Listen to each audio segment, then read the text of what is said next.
নমস্কার বন্ধুরা, কেমন আছো? শুক্লা কিচেনে তোমাদের আবার স্বাগত। আমি চলে এসেছি আজকে আরও একটা নতুন রেসিপি নিয়ে। সেটা হলো চাটনির রেসিপি। তো আজকে আমি বানাবো টমেটোর চাটনি। আরও নতুন নতুন রেসিপি পাওয়ার জন্য আমার চ্যানেলটিকে সাবস্ক্রাইব করে দিও।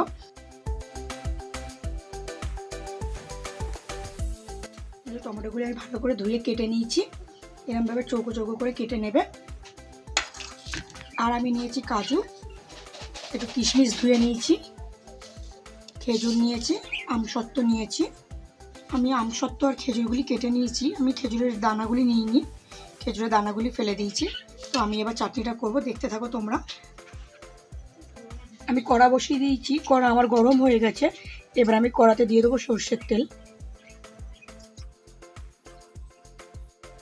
আমার তেল গরম হয়ে গেছে।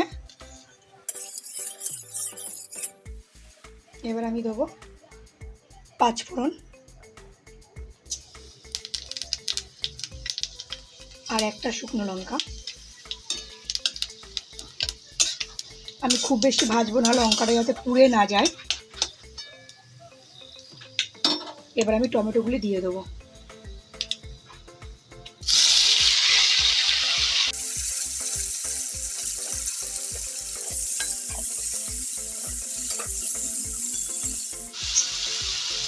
এবার দেবো মাপ মতো নুন,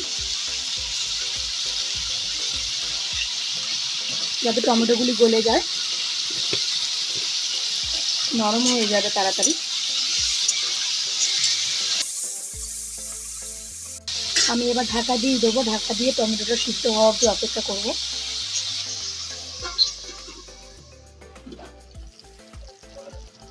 পাঁচ মিনিট হয়ে গেছে আমার। আমি চাটনিটায় কোনো হলুদ ব্যবহার করব না।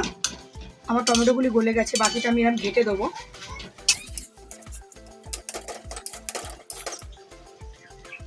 এবার আমি কিশমিশগুলো দিয়ে দেবো, খেজুরগুলো দিয়ে দেবো, কাজুটাও দিয়ে দেবো, আমসত্ত্বটা একটু পরে দেবো।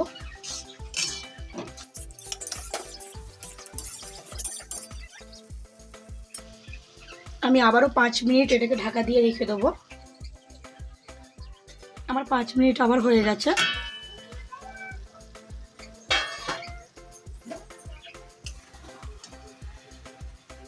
আমার সব গলে গেছে বেশ সুন্দরভাবে।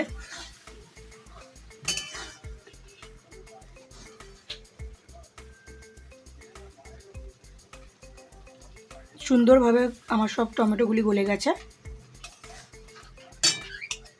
এবার আমি দিয়ে দেবো আমসত্ত্বটা।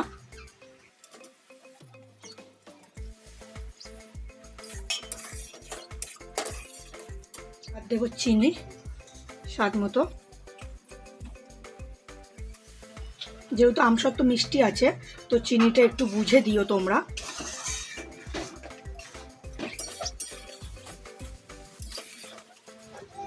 আমার চাটনিটা রেডি হয়ে এসছে। আমি চিনিটা দিয়েছিলাম, আমি কিন্তু একটু জলও দিইনি। দেখো হয়ে গেছে আমার চাটনিটা। আমি আর 2 মিনিট ঢাকা দিয়ে রেখে দেবো একটু।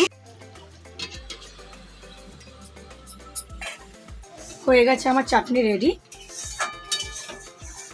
এবার আমি বন্ধ করে দেবো।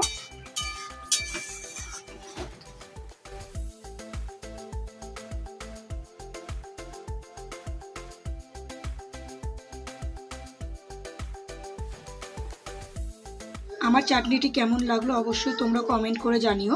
আর তোমরাও বাড়িতে ট্রাই করো, অবশ্যই ভালো লাগবে।